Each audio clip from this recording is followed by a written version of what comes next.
vídeo aqui no meu canal. E hoje nós vamos falar o que é matéria. Para a gente começar a falar sobre isso, vamos trazer aqui o conceito do que é matéria. Então, matéria é tudo que existe e ocupa lugar no espaço. Ou seja, aquilo que a gente pode definir através de uma massa, através de um volume, através de uma densidade ou de uma característica específica. A gente começa sempre trabalhando esse assunto com o ar. O ar, ele é matéria porque ele existe e ocupa lugar no espaço. Mesmo que você não seja fácil vê-lo o tempo todo, você consegue ver o ar em movimento, como por exemplo os ventos. Você consegue observar, quando você enche um balão, ele aumenta de volume, porque você está colocando o ar que saiu da sua boca. Então o ar é matéria e ocupa lugar no espaço. Se você ficar enchendo esse balão por um tempo, vai chegar um momento que ele vai estourar. Por que ele vai estourar? Porque você colocou dentro daquele compartimento ali uma quantidade de matéria superior do que o balão consegue suportar. E a gente também consegue ver, por exemplo, o ar quando ele está poluído, com fuligem ou com outro tipo de material particulado. Então, tudo que existe e ocupa lugar no espaço é matéria. E a gente tem instrumentos que auxiliam a medição da quantidade de matéria de um corpo. Então, a gente fala que a balança é um instrumento que auxilia a gente conferir a quantidade de matéria. Então, quando você coloca, por exemplo, um balão vazio, o valor de referência ali na balança é 1. Quando você coloca esse balão cheio de ar, o valor aumenta, comprovando assim que o ar é matéria, ocupa lugar no espaço, ok? Falei também com vocês que o correto não é a gente falar que aquele material pesa, porque o peso é uma grandeza que vocês vão estudar mais pra frente, que está relacionado, por exemplo, aos objetos quando caem em queda livre. Então, por hora, quando a gente quer falar a respeito da quantidade de matéria de um corpo, a gente vai falar massa. E a balança é um instrumento que serve para verificar a quantidade de matéria de um corpo. E o que seria volume? O volume é o espaço que essa matéria ocupa. Então, por exemplo, tem materiais mais volumosos que para guardá-los você precisa de um espaço maior. Tem materiais menos volumosos que num local mais restrito, um espaço menor, você consegue guardá-los. Então, o volume é o espaço que essa matéria vai ocupar. Falamos também sobre as propriedades físicas dessa matéria. Então, o que é uma propriedade física? A propriedade física é aquela onde não há grandes mudanças naquela matéria, não se transforma em outra matéria. Então, falei com vocês também que sempre que a gente estiver relacionando os estados físicos, por exemplo, da água, sempre vai ser uma transformação física, porque o próprio nome já diz, Então, estado físico da água, evaporação, ebulição, fusão, condensação, sublimação, são estados físicos. Então, a água, ela só vai mudar de estado físico. Ora ela está sólida, ora ela está líquida, ora ela está gasosa. Mas a composição química, a composição molecular, estrutural, continua a mesma, só muda os estados físicos. Então, eu costumo falar que a água não se transformou em uma nova substância, não foi produzida uma nova substância, ela apenas mudou de estado físico. Então, isso aí é uma dica para vocês.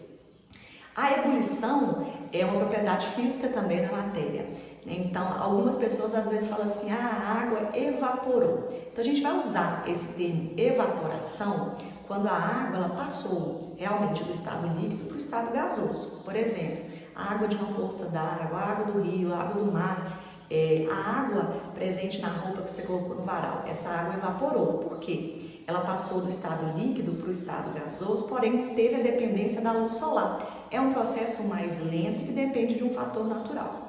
E qual seria a diferença quando a gente fala ebulição? A ebulição é um processo semelhante. A água também vai passar do estado líquido para o estado gasoso, mas de uma forma mais rápida, porque você vai fornecer energia para esse sistema. Então, por exemplo, quando você coloca a água para ferver, para fazer um chá, para fazer um café.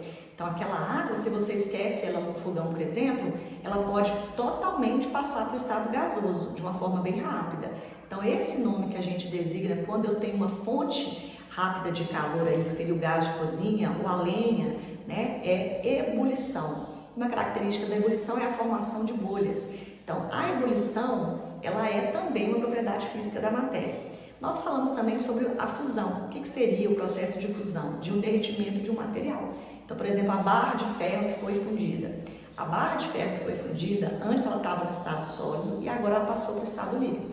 Qual que é o nome dessa mudança de estado físico da matéria? Fusão. Então, a gente pode falar que, em termos mais comuns, fusão seria o derretimento de algum material. E tanto a fusão quanto a ebulição e as outras transformações relativas ao ciclo da água, como por exemplo condensação, sublimação, evaporação, todas são mudanças que envolvem processos físicos, porque não há formação de uma nova substância. Falamos também do conceito de densidade. O que é a densidade? A densidade, pessoal, é a relação da massa e o volume de um corpo, né? Então, os materiais, a gente pode calcular essa densidade. Então, se um exercício, por exemplo, traz a massa e o volume de um corpo, dentro já nas mesmas unidades de medida, eu vou pegar a massa, vou dividir pelo volume e vou encontrar a densidade. Então, a densidade ela pode ser usada como parâmetro de comparação dos materiais. Trabalhamos também em sala de aula, quando esse material ele é colocado na água no estado líquido, a gente pode traçar um comparativo, se esse material vai afundar e se esse material vai boiar. Então, por exemplo, todos os materiais que apresentam densidade maior que 1 grama por centímetro cúbico, por exemplo, por que 1? Por que 1 vai ser a nossa ponto de partida? Porque 1 é a densidade da água potável, por exemplo, a temperatura ambiente no estado líquido. Então, aqueles materiais que apresentam densidade maior que 1, por exemplo, 2,5, 2,7, 5, 17, esses materiais, quando colocados na água, eles vão afundar.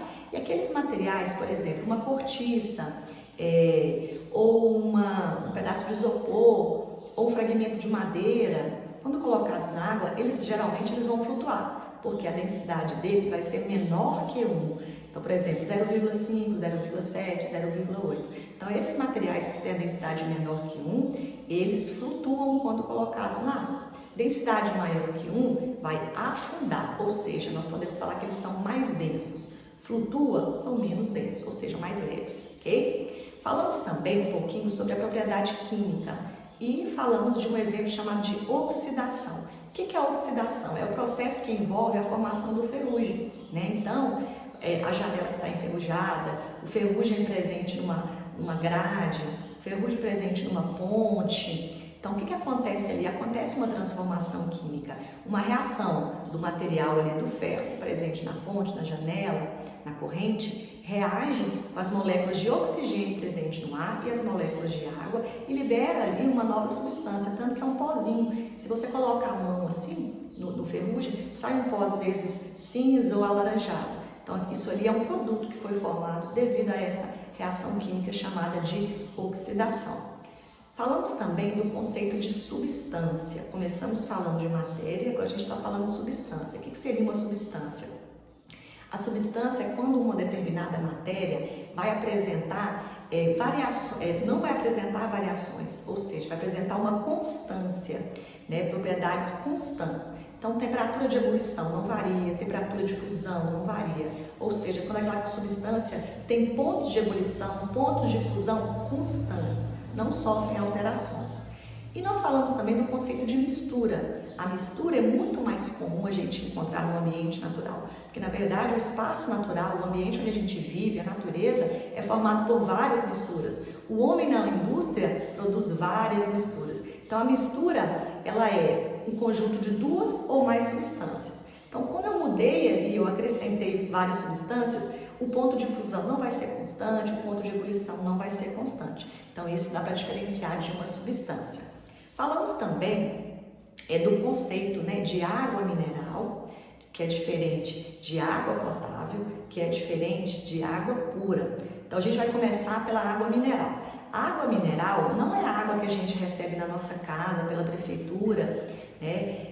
Não é essa água. A água mineral é aquela que você compra em embalagens, em galão, que você pode usar na sua casa às vezes, porque ela é rica em sais minerais. Então ela tem uma quantidade muito maior de sais minerais. E esses sais minerais, eles são extremamente importantes para a nossa saúde. A água hidrata o nosso corpo, ela faz com que o nosso corpo funcione. As reações químicas, fisiológicas, metabólicas das nossas células vão funcionar adequadamente em meio hídrico. Os nossos rins, por exemplo, que filtram o nosso sangue e retiram a impureza deles, vai trabalhar quando esse volume de água entre as células presente no sangue seja maior. Então, a água mineral é uma água segura, é uma água de boa qualidade. Da onde que essa água mineral vem? Essa água mineral, geralmente, ela vem das nascentes, dos lençóis freáticos, das minas. Em alguns locais onde lá debaixo no solo há um aumento considerável desses minerais na água. E da onde que vieram esses sais minerais? Das rochas. Então é todo lugar que eu cavar um buraco, um poço, eu vou encontrar água mineral? Não, não é todo lugar. Você pode encontrar água, mas às vezes ela não vai ser mineral. Para ela ser mineral, ela tem que ter uma quantidade específica de sais minerais, uma alta concentração, ok? E o que seria água potável? Água potável é a água que a gente recebe na nossa cidade, ou seja, que é uma obrigação do Estado, né, das nações, fornecer essa água potável para a população. Todos os lugares do mundo, até mesmo no nosso país, as pessoas recebem uma água potável? Nem sempre, porque às vezes a cidade não tem um tratamento de água. Nós recebemos uma água potável, que é uma água segura para a gente ingerir. Geralmente ela passa por uma ETRA, por uma estação de tratamento de água. Então é uma água que não tem gosto, não tem cor e não tem cheiro. Ela também tem sais minerais? Tem, mas uma quantidade menor do que a água mineral. E o que seria água pura? A água pura a gente não encontra na natureza. Então às vezes a gente vê em algumas músicas, né, ou até mesmo em algum jornal, alguma revista, falando, né, a água pura daquele riacho, a água pura encontrada em tal rio, no lençol freático, aquela água pura e cristalina, mas na verdade é um termo incorreto. Água pura a gente não encontra na natureza. Se a gente pensar, por exemplo, que um lençol freático ali, né, uma mina, uma nascente, tem areia, tem micro-organismos, pode ter micro-organismos, tem material sólido ali, então a água já deixou de ser pura, ela já é uma mistura. Então a água pura a gente só vai encontrar em laboratórios, em indústrias, né? É uma água que vai ser utilizada para a produção de remédios, alimentos, medicamentos. Então é uma água que passa por um processo chamado de destilação. Então eu não encontro ela de forma natural na natureza, ok? Falamos também da diferença dessas misturas. Então a mistura homogênea é quando eu olho para aquilo ali e vejo apenas um aspecto. Então se eu vejo apenas um aspecto, né, vai ser uma mistura homogênea e ela vai ter uma fase só. Então, por exemplo, um suco de uva. Quando eu olho para esse suco de uva e eu só vejo um aspecto arroxeado, por exemplo, eu vou falar que é uma mistura homogênea, porque eu vejo uma coisa só, um aspecto só. Então, ela vai ter uma fase. Mas, por exemplo, uma mistura heterogênea, hétero é diferente. Então, a mistura heterogênea é aquela mistura que eu vejo mais de um componente. Então, quando eu coloco água e óleo, o óleo não vai se misturar na água, então eu consigo ver a água, consigo ver o óleo. Então é uma mistura heterogênea que eu estou vendo duas coisas e vai ter duas fases. Se eu coloco lá água, areia e óleo, a areia vai para o fundo porque ela é mais densa, a água vai ficar no meio e o óleo vai ficar por cima por conta das densidades. Então eu estou vendo três componentes, então é uma mistura heterogênea. Se eu perguntasse quantas fases, 3 fases.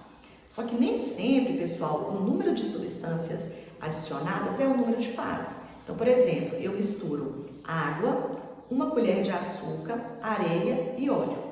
Então, eu coloquei água, açúcar, areia e óleo. É uma mistura heterogênea, mas vai ter 4 fases? Não, porque eu coloquei 1 colher só de açúcar. Esse açúcar vai ser dissolvido na água, então eu vou ver uma coisa. Então, aí serão 3 fases só, 4 componentes e 3 fases, ok? Então, esse conceito de mistura homogênea e mistura heterogênea, você sempre tem que lembrar a quantidade de coisas que você vê, de aspectos que você consegue enxergar. Viu uma coisa só, uma cor só, um aspecto só, é homogêneo. Viu mais de uma coisa, é heterogêneo. Então, a gente tem um exemplo, do granito.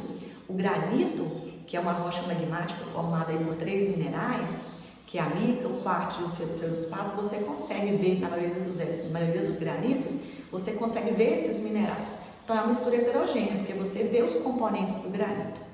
Uma curiosidade é sobre o leite. O leite, quando você coloca num copo assim, por exemplo, você já acha que ele é homogêneo, porque você vê todo aquele aspecto branco. Mas na verdade, se você pegar aquele leite direto da roça, que não passou pelo processo industrial, e você deixa em repouso, ou você ferve ou deixa na geladeira, você vai ver que vai se formar uma camada de gordura nele, é a nata. Então o leite, pessoal, ele não é homogêneo, ele é heterogêneo, ok? E sempre você vai partir desse pressuposto, né? Viu uma coisa só, um aspecto só, é homogêneo e vai ter uma fase, tá?